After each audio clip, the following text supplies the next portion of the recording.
And we're enjoying our day. Today I'm calling all gamers. And this will be a short, I think, that talking about the idea of where magic lies in the universe. And one of the places I think our next set of actions exist is very much in the gamer world. I think gamers have a lot of control over um, the direction that the metaverse has gone in, the way the gamers work, overall how the universe works is a game. It's a solid, game of our energies and of our attractions. We all play different types of games. We all play different types of ways of doing so. You hear about checkers. We hear about chess. I play Risk, but we all really love games, and we're calling all gamers tonight because I want you to understand where world power is slipping into. People are going to talk about the idea of cyberspace and technical space and all of these sort of spaces. But in it, there is this idea of the gamer space. And gamer space is really huge. It's as big as Hollywood in so many ways. We're creating so many different types of games that we live and exist in. And there we have a lot of different types of games. And one of the biggest ideas in the game is game worlds, or a metaverse is a stable game world like you have of Warcraft, Civilization, other games where you can go in and play over long periods of time, especially Warcraft. It's been a long term going. Eve is another one. Call of Duty has many versions of it, but it's still the same one. We've killed last year. I was looking at statistics. Oh, it's for 2021 that they killed over said. Oh, please don't send stars. Please do not send stars to this thing. I'm not collecting the money from them. Something's happened that they put it on there and it glitched a long time ago. I don't see a cent from stars, so please don't send stars. That's not the gamification I'm looking for. But what I am looking for is now, as we move into our future, we now notice games are becoming more prevalent. How we can do spells, how we can do actions, and as we start to see the way computers are going to be controlled. Oh, don't worry about it. Thank you for asking, though. Thank you, John. Um, so we can, if you want to help, witchstarter.com. Tomorrow we'll be having a whole show on that. Is the idea that we can build our lives within the internet world. So much of the gaming is coming into our world as well. And so if you're a gamer, we really could use your help. Um, we could use your help out there in the world. And what do I mean? Pagan World is going to need gamers because gaming is going to be a substantially a large part of how things move in the future.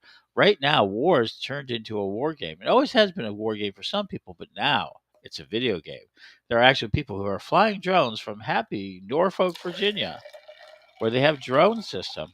Yes, you're watching me make my chai tea for the evening.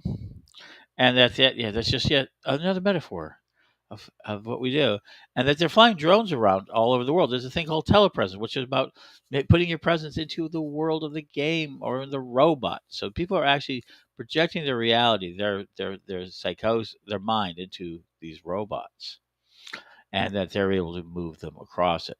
So you have that type of video. But within the video game world, just like these are astral bodies, people can start owning those bodies, and they're going to have much more substance out there. I have no doubt. There was a Star Trek episode um, that was all about this, and I had it at my fingertips, and then my computer decided to melt down for a minute. Star Trek.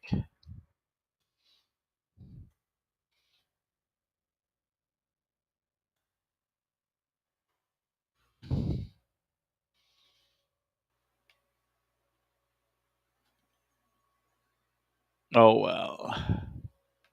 Um, wow, I was lost tonight. Oh well. Um, it's called the battle. Okay, there you go. So yeah. But so these idea of gaming come along. So we have all these different realms we live, different worlds we live in, and you can actually build money, cash, cold, everything else. There's actually treasuries out there. There are guilds out there. These are meta structures and mega structures. And in some of these games, we're starting to see us go to war. More and more, we're going to start seeing gaming as surrogates for war, proxies to war, just like sports is. we're going to start seeing different activities out there that are going to relate to uh, out there. Which country is that? Our country, United States? Oh, piff. United States is not going to be invaded. It'd be dumb. We have too many guns here.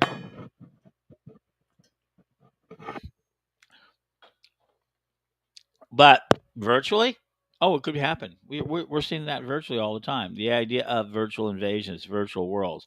And as these games go along, Eve, I've just been reading about Eve. We're talking about Warcraft. We're talking about Battlestar. We're talking about Dungeons and Dragons.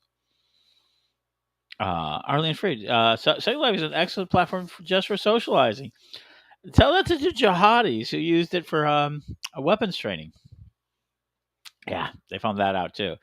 Yeah, so none of these are neutral, but yeah, Second Life is an excellent platform for socializing. We're going to be adapting more and more to this, and as we do it, those people who are good online warriors might be needed to defend communities as we start to see the rules between these worlds start to break down. That's right. Could imagine, suddenly Warcraft.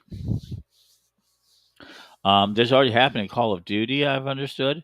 Somebody's explained to it in some of the other games where nationals of one country started to really invade and attack other nationals. Ukraine supposedly happened. All the there are a lot of Ukrainian or pro-Ukrainian players went after Russian players inside Call of Duty very intentionally, very purposely. There are Chinese warriors who play a lot of these games just to raise up their characters to sell them to American players. And the gold and the silver and the amount of exchanges inside the gaming world is quite considerable. And it's a part of the creator universe. So as we move more and more into the creator universe, we're going to see more and more of these types of gamifications. And those skills will cross platform from one reality into another, i.e., you could become a great video pilot.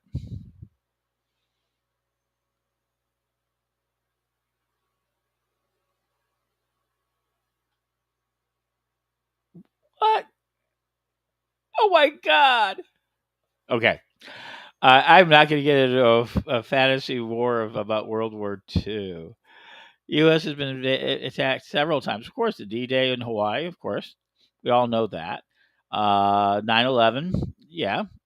We've had a couple of minor references, sort of thing. No, if when we get invaded next, it'll be through first class. I tell that to people all the time.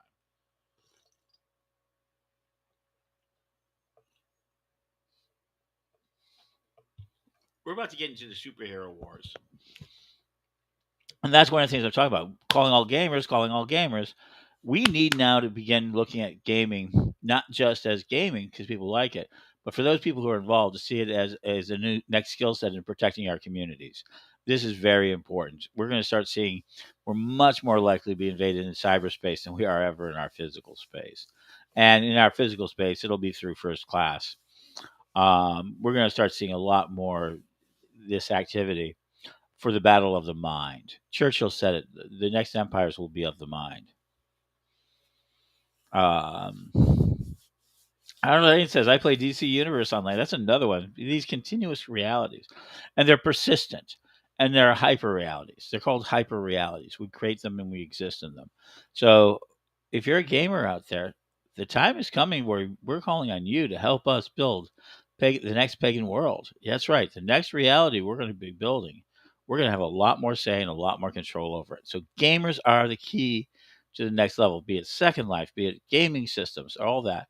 And and the ability to design them. So I'm calling all gamers and game designers to come up, think about it, talk to us, and figure out what we want to do in the community. How are we going to be best utilizing our magic in the community?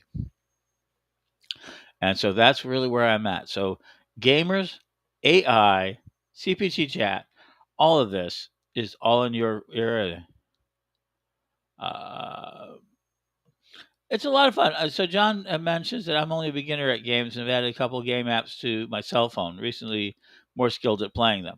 See, I'm a big player. So there's two types. There's a couple of different types of games to be playing.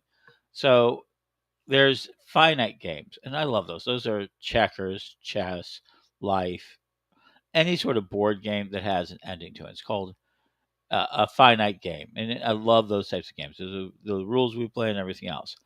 And more, though, the gaming world is about infinite games. And what is the point of an infinite game? Is to keep playing the game. Dungeons and Dragons is very much about that. Um, uh, Warcraft is about that. Eve is about that.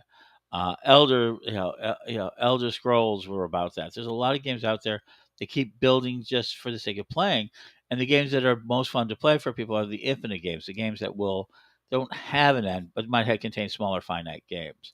Uh, and that's a big thing, and I really do love that aspect of it in my life, and my job, and what I do. I do absolutely involved with that.